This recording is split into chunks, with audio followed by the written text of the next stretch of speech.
BTC নিৰ্বাচনত ৰাইজৰ নিমিত্তে ৰাইজৰ কাম কৰিম বুলি আমাৰ মাননীয় গৌৰৱ গগৈ ডাঙৰীয়াৰ নেতৃত্বত আৰু ৰাহুল গান্ধী ডাঙৰীয়াৰ নেতৃত্বত ৰাইজৰ উন্নতিৰ কাৰণে পিছ পৰি থকা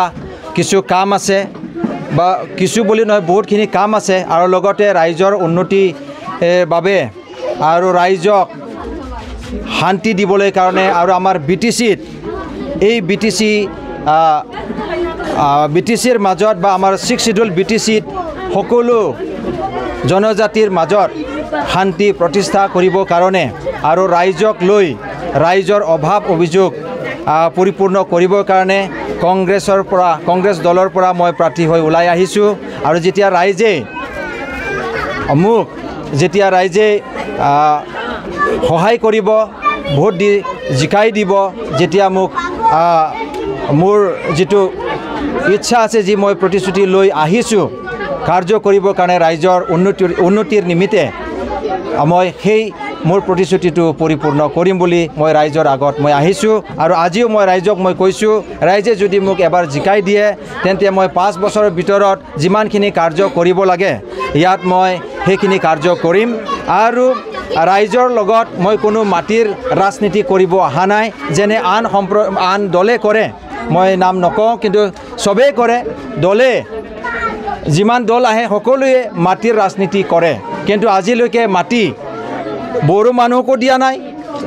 আৰু আন সম্প্ৰদায়ৰ মানুহকো দিয়া নাই গতিকে মই মাটিৰ ৰাজনীতি কৰিম বুলি মই অহা নাই কিন্তু ৰাইজৰ ওচৰত ৰাইজৰ অভাৱ অভিযোগ জানিবৰ কাৰণে তেওঁলোকৰ মাজত আহি তেওঁলোকৰ লগত থাকি ৰাইজৰ লগত থাকি ৰাইজৰ কাম কাজ কৰিবৰ কাৰণে মই আগবাঢ়ি আহিছোঁ গতিকে মই আমাৰ এই 26 নং দৰংগাজুলি সমষ্টিৰ ৰাইজৰ বাকীলৈ মোৰ বিনম্ৰ অনুৰোধ যে ৰাইজে আগবাঢ়ি আহে যাতে যেন কংগ্ৰেছ দলক ভোট দি যাতে যেন জয়যুক্ত কৰায় ধন্যবাদ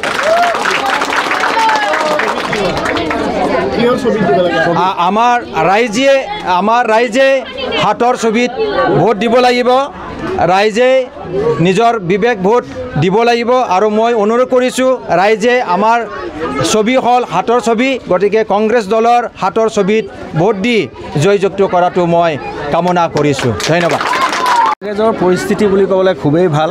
অকল বিটিসি বুলি নহয় গোটেই অসমতে এতিয়া সকলোৱে কংগ্ৰেছ দলক বিচাৰিছে এই বিজেপিৰ যি মিছা আশ্বাস মানুহক যি ঠগবাজি তেওঁলোকৰ জুমলাবাজি তাৰ পৰা মানুহবোৰ বিতষ্ট হৈছে আজি সকলোতে যি কৰাপশ্যন আপোনাৰ বিটিসিতে কওক আপোনাৰ হাগ্ৰামাৰ টাইমতে হওক বা প্ৰমোদ বড়োৰ টাইমতে হওক বা বিজেপি সকলোৱে মিলি তেওঁলোকে যি কৰাপশ্যন কৰিছে কৰাপশ্যনৰ এগেইনষ্টে আমি সকলোকে ন্যায় প্ৰদান কৰিবৰ কাৰণে কোনো জাতি বৰ্ণ ধৰ্মৰ কথা নাই ইয়াতে আমি সকলো অসমবাসীৰ যাতে সম উন্নয়ন হয় তাৰ বাবে আমি কাম কৰি আহিছোঁ আৰু ৰাইজে বিচাৰিছে এটা নতুনত্ব বিচাৰিছে বিটিসিত আমি বিটিসিত কংগ্ৰেছে এৰি দিছিলোঁ মানে এনেকুৱা ধৰণৰ আছিলে যে আমি সকলোকে সন্মান জনাইছিলোঁ আমি বিটিসিবাসীক সন্মান জনাই পেলাই তেওঁলোকৰ নিজৰে স্বশাসন হওক এই বুলি ভাবি পেলাই আমাৰ তৰুণ গগৈ ডাঙৰীয়াই আমাৰ ইয়াতে BPF তেওঁলোকৰ তেতিয়াৰ দিনত আপোনাৰ ইয়াৰ জাতীয় সংগঠন আছিলে গতিকে তেওঁলোকক এৰি দিছিলে এৰি দিয়াৰ পাছত তেওঁলোকৰ যি কৰাপশ্যন তেওঁলোকৰ যি ভ্ৰষ্টাচাৰ তাক দেখি পেলাই এতিয়া আমাৰ কংগ্ৰেছ দলে ভাবিলে যে নহয় যদি বিটিসিবাসীক ন্যায় দিবলৈ হয় আমি কংগ্ৰেছ দল আহিব লাগিব আৰু বিটিসিবাসীয়েও এটা নতুনত্ব বিচাৰি আছে UPPLৰ যি জুমলাবাজি তাকো দেখিলে আৰু বিজেপিয়ে যি তেওঁলোকৰ ভাগ কৰা ৰাজনীতি আজি আপুনি চাবলৈ যাওক 6 জনগোষ্ঠী আৰু এক্সিষ্টিং যিসকল ST আছে তেওঁলোকৰ মাজত যুদ্ধ লগাবৰ কাৰণে তেওঁলোকে বিচাৰি আছে তেওঁলোকে 6 জনগোষ্ঠীক জনজাতিকৰণ কৰিম বুলি ক'লে এতিয়া উল্টাই পেলাই মানে যে কৈছে নহয় বোলে অন্য যিসকল